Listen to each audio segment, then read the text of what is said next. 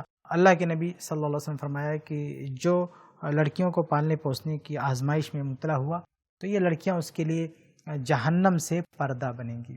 تو دیکھیے اس طرح کی بہت ساری روایات ہیں کہ کتنی کثرت سے لوگ آتے تھے اللہ کے نبی صلی اللہ علیہ وسلم کے دروازے پہ مانگنے کے لیے، اور آپ صلی اللہ علیہ وسلم انہیں دے دیا کرتے تھے. آپ گھر پہ نہیں ہوتے تھے، آپ صلی اللہ علیہ وسلم کی ازواج مطہرات ان کو دے دیا کرتی تھیں. یہ وجہ تھی کہ وہ گھر ان چیزوں سے خالی ہو جایا کرتا تھا، ورنہ ایسا نہیں ہے کہ اللہ تعالیٰ نے آپ کو نوازا نہیں تھا.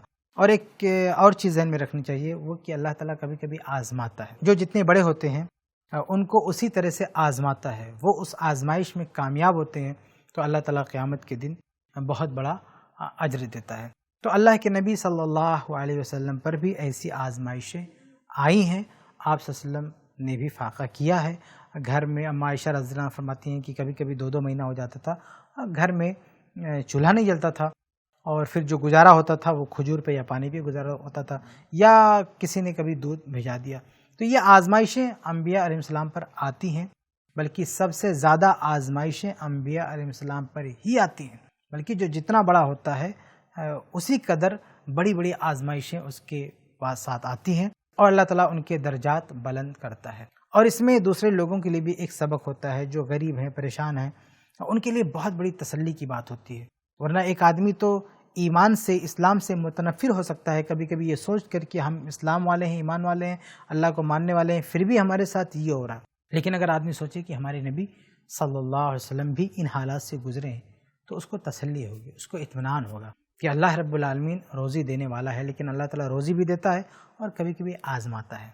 تو جب اللہ تعالیٰ اس آزمائش میں ڈالے تو صبر سے کام لینا چاہیے اور اس آزمائش میں کامیاب ہونے کی کوشش کرنی چاہیے.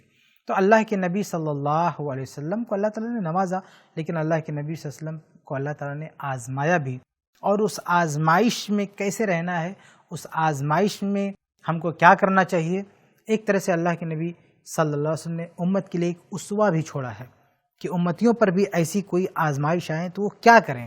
تو چونکہ ہمارے نبی ہیں، ہر طرح کا دن ان کے ساتھ گزرنا چاہیے، ہر طرح کے معاملات میں ہمیں ان سے رہنمائی ملنی چاہیے. اگر ہمارے نبی صلی اللہ علیہ وسلم پر یہ آزمائشیں نہ آتی تو ان آزمائشوں میں جو اسوہ رسول ہے وہ ہم کو کہاں سے ملتا. صحیح مسلم کی روایت ہے، ایک مرتبہ اللہ کے نبی صلی اللہ علیہ وسلم گھر میں آئے اور اما عائشہ رضی اللہ عنہا سے کہا کہ کچھ کھانے کو ہے. اما عائشہ رضی اللہ عنہا نے کہا کہ نہیں ہے، کچھ نہیں گھر میں کھانے کے لیے. تو اللہ کے نبی صلی اللہ علیہ وسلم نے فرمایا فإنی صائم، اگر ایسا ہے تو میں روزے سے ہوں. تو یہ ایک اسوہ ہے. اللہ کے نبی صلی اللہ علیہ وسلم نے یہ ایک نمونہ پیش کیا کہ اگر فاقہ کی نوبت ہے، گھر میں کھانے کے لیے کچھ نہیں ہے، تو اس آزمائش کو نیکی میں بدل دو. آپ اس دن روزہ رکھ سکتے ہیں اور وہ جو آزمائش کی چیز ہے وہ آپ کے لیے ایک نیکی بن جائے گی. تو اگر آپ کے ساتھ یہ حالات نہ آتے تو یہ جو اسوہ ہے، یہ جو تعلیمات ہیں، وہ ہم کو کہاں سے ملتی. تو ہمارے نبی صلی اللہ علیہ وسلم چونکہ آخری نبی ہیں، پوری امت کے لیے اسوہ ہیں اور ہر طرح کے لوگوں کے لیے اسوہ ہیں، چاہے وہ امیر ہوں، غریب ہوں، فقیر ہوں، کیسے بھی، سب کے لیے اللہ کے نبی صلی اللہ علیہ وسلم اسوہ ہیں. تو اللہ کے نبی صلی اللہ علیہ وسلم پر ہر طرح کے حالات گزرے ہیں، کبھی فقر و فاقہ کے حالات بھی گزرے ہیں، کبھی بہت زیادہ آپ کے پاس پیسے بھی آئے ہیں، مال بھی آیا ہے، آپ کے پاس غلام بھی آئے ہیں، اونٹ آئی، بکریاں آپ کے پاس تھیں، بہت، یعنی ہر طرح کے حالات گزرے ہیں اور آپ نے ہر طرح کے لوگوں کے لیے ایک اسوہ پیش کیا ہے. اگر کسی کے پاس پیسہ ہے تو اس کے لیے بھی اللہ کے نبی صلی اللہ علیہ وسلم کی زندگی میں اسوہ ہے. اگر کوئی فقر و فاقے میں مبتلا ہے تو اس کے لیے بھی اللہ کے نبی صلی اللہ علیہ وسلم کی زندگی میں اسوہ ہے. تو اللہ کے نبی صلی اللہ علیہ وسلم پر جو اس طرح کے حالات آئے اس میں بہت ساری مصلحتیں تھیں. تو یہ چند چیزیں ہیں جو آپ کے سامنے میں ذکر کر سکا. امید ہے کہ بات آپ کے لیے واضح ہو گئی ہوگی. آگے بڑھتے ہیں، اگلا سوال دیکھتے ہیں. ایک اور بھائی کا سوال ہے. السلام علیکم ورحمۃ اللہ وبرکاتہ. وعلیکم السلام ورحمۃ اللہ وبرکاتہ. شیخ محترم، ٹیسٹنگ پاؤڈر کا کیا حکم ہے؟ ٹیسٹنگ پاؤڈر وہ پاؤڈر جس میں سور کی چربی کی ملاوٹ ہوتی ہے، جس سے کھانے میں ملایا جاتا ہے.